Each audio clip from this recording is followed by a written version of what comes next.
इनकी शुरुआत एक दृश्य से होती है जिसमें दो सांप हैं, एक सफेद और दूसरा हरा। दोनों सांप बहनें हैं। वे काफी युवा दिखने के बावजूद 1000 साल से अधिक समय से जीवित हैं। सफेद सांप को चीनी भाषा में सुजेन के नाम से जाना जाता है। दोनों सांप इंसान का रूप धारण करने की क्षमता रखते हैं। जब वे एक पहाड़ पर थे तो उनकी मुलाकात जियान नाम के एक लड़के से हुई। वह पहाड़ पर फूलों का स्वाद चख रहा था। वे दोनों यह जानकर आश्चर्यचकित रह गए कि क्या सच में इंसान फूलों का सेवन करता है। दरअसल जियान और उसके साथी विभिन्न औषधीय पौधों की तलाश में वहां गए थे। वह उस समय पहाड़ों से होकर यात्रा कर रहे थे। यह अपने मूल रूप में हरा सांप था जिसने वहां प्रकट होने पर उसे डरा दिया। अपने डर के परिणाम स्वरूप वह पहाड़ से नीचे नदी में गिर जाता है। इसे देखने के बाद सफेद सांप को जियान और उसकी दुर्दशा पर दया आती है। वह एक व्यक्ति में बदल जाती है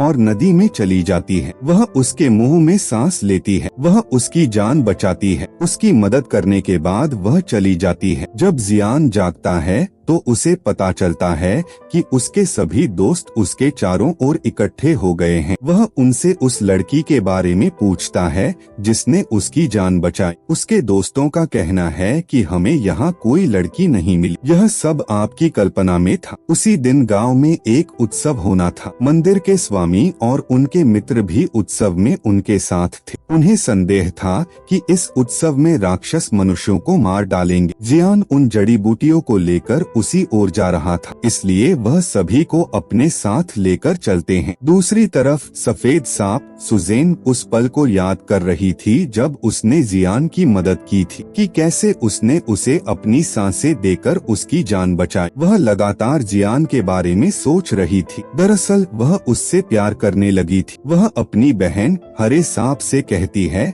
कि वह उस लड़के से मिलना चाहती है, इसलिए दोनों गांव में एक ही उत्सव में जाते हैं। उसी रात मास्टर और उनके साथी पूरी तैयारी के साथ वहां आए थे, क्योंकि वे जानते थे कि राक्षस कभी भी इंसानों पर हमला कर सकते हैं। उत्सव में हरा सांप गुरु के साथी से मिलता है, क्योंकि हरा सांप उसे पसंद था। वह उससे दोस्ती करना चाहती थी। वह कहता है कि मैं अभी आपसे बात नहीं कर सकता क्योंकि मैं यहाँ राक्षसों को पकड़ने आया हूँ। वह नहीं जानता था कि जो लड़की उससे दोस्ती करने के लिए कह रही है वह भी एक राक्षस है। लेकिन तभी हरा सांप जियान को देखता है। वह उसके पास जाती है। वह उससे कहती है कि उसकी बहन उससे प्यार करती है और वह उससे मिलना चाहती है। जियान कहता है कि मैं तुम्हारी बहन के बारे में नहीं जानता। उसने उसकी बहन से मिलने से इनकार कर दिया। हरा सांप नदी में गिर जाता है। वह उसे अपनी बहन के पास ले जाने के लिए उसकी नाव को धक्का देती है। जैसे ही वह वहां पहुंचता है, सुखसेन कबूल करता है कि वह उससे प्यार करती है। जियान कहता है लेकिन मैं किसी और से प्यार करता हूँ। उनका कहना है कि मुझे नहीं पता कि वह कौन है। उसने मुझे अपनी सांसें देकर बचाया। यह सुनकर सुजैन समझ जाती है कि वह मेरे बारे में बात कर रहा है। वह मुझसे वैसे ही प्यार करता है जैसे मैं करती हूँ। वह उसे आश्वस्त करने के लिए वापस नदी में ले जाती है कि वह वही लड़की है जिससे वह प्यार करता है। वह वही लड़की है जिसने उसे बचाया। अब जियान को भी इस बात का एहसास हो गया था कि वही लड़की है। राक्षस के साथ ही कुछ राक्षस ढूंढते हैं। वह उन राक्षसों से बहादुरी से लड़ता है। इस बीच एक राक्षस मास्टर के साथी को घायल कर देता है, इसलिए वह मदद के लिए अपने मालिक को बुलाता है। तभी मास्टर उनसे मुकाबला करने के लिए वहां आते हैं। वह उन्हें नर्क में ले जाता है और जलाकर मार डालता है। सुजेन अगले दिन जियान के घर जाती है। उसे अपने घर में देखकर जियान बहुत खुश होता है। वे एक दूसरे के साथ रहने लगते हैं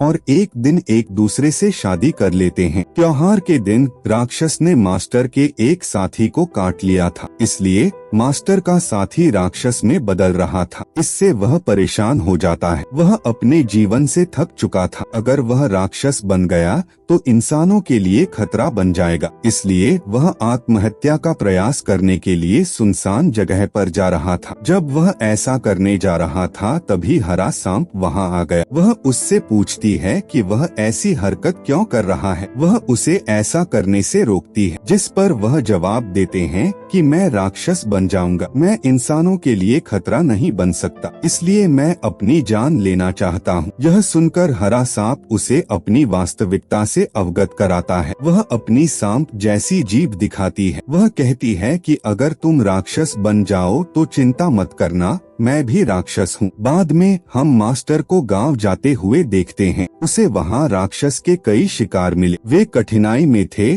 और उसका सामना कर रहे थे, इसलिए जियान अपनी जान बचाने के लिए जड़ी बूटियां बनाते थे। दूसरी ओर सुजेन को पता था कि उन राक्षसों द्वारा उन पर हमला किया जा रहा है। वे बहुत शक्तिशाली और खतरनाक हैं। इन्हें केवल जड़ी बूटियों से ठीक करना नामुमकिन है। इस प्रकार सुजेन अपने पति और उन लोगों के जीवन को बचाने के लिए उन औषधीय पौधों को दबा देती है। सुजेन के पास एक चूहा था जो उसका दोस्त था। यह कहता है, तुम क्या कर रहे हो सुजेन? आपको एहसास नहीं है कि सांस छोड़ना आपके लिए खतरा है, यह आपको कमजोर बना देगा। लेकिन सुजेन अपने पति और अन्य लोगों की मदद करने को तैयार थी। जब जियान ने ग्रामीणों को वह जड़ी बूटी वाला तरल पदार्थ पिलाया तो वे ठीक होने लगे। इससे मास्टर हैरान हो जाता है, क्योंकि उनके मुताबिक इन लोगों को ठीक करना नामुमकिन था। लेकिन उन्हें ठीक होते देख वह आश्चर्यचकित और हैरान रह जाता है। उसने जियान से पूछा कि क्या किसी ने इन जड़ी बूटियों को तैयार करने में उसकी सहायता की है, जिस पर वह जवाब देते हैं,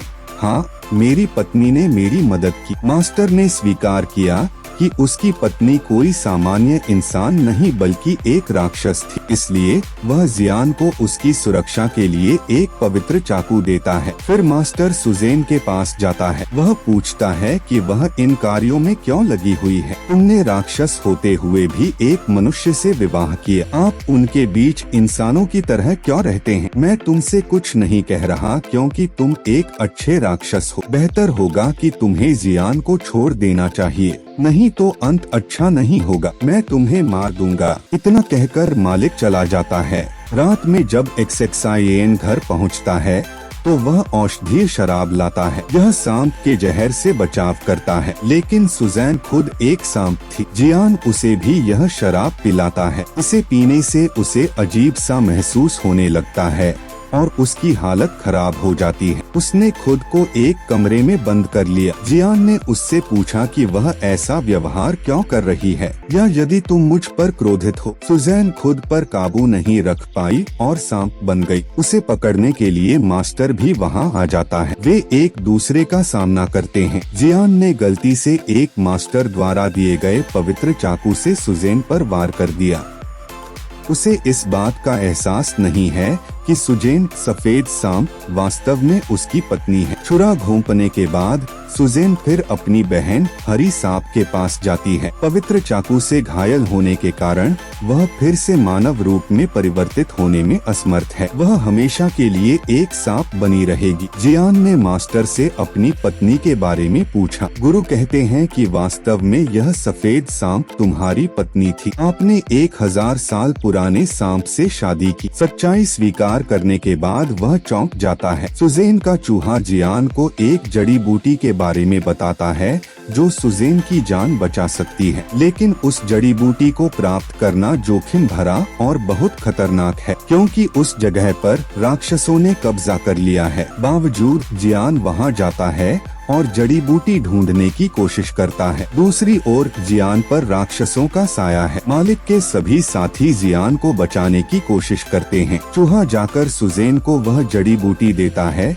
जिससे उसकी जान बच जाती है। अब वह फिर से मानव रूप धारण कर सकती है। जैसे ही वह ठीक हो जाती है, वह मास्टर और उसके साथियों पर हमला कर देती है। वह समझ गई कि वे उसे और जियान को अलग करना चाहते हैं। वह जियान को किसी तरह एक जगह ले आती है। वह उससे पूछती है कि क्या वह ठीक है, लेकिन वह अपनी याददाश्त खो चुका है। उन्हें अपनी पत्नी सुजेन को भी कुछ याद नहीं आ रहा था। सुजेन ने मास्टर से पूछा कि आपने मेरे पति जियान के साथ क्या किया, जैसे वह मुझे भूल गया हो। हालांकि बहुत जल्दी उसकी यादें वापस आ जाती हैं और वह सामान्य स्थिति में आ जाता है। लेकिन चूंकि सुजेन एक राक्षस था, मास्टर अपनी शक्तियों का उपयोग करके एक प्राचीन घर बनाता है। वह उसे हमेशा के लिए उसमें कैद कर देता है। उस घर से बाहर निकलना उसके लिए असंभव था। जियान अपनी पूरी जिंदगी घर से बाहर अपनी पत्नी के इंतजार में गुजार देता है। मास्टर का साथी भी राक्षस बन गया था, लेकिन अच्छा था। उसने शेष वर्ष राक्षसों के साथ बिताए। यहीं पर फिल्म खत्म होती है।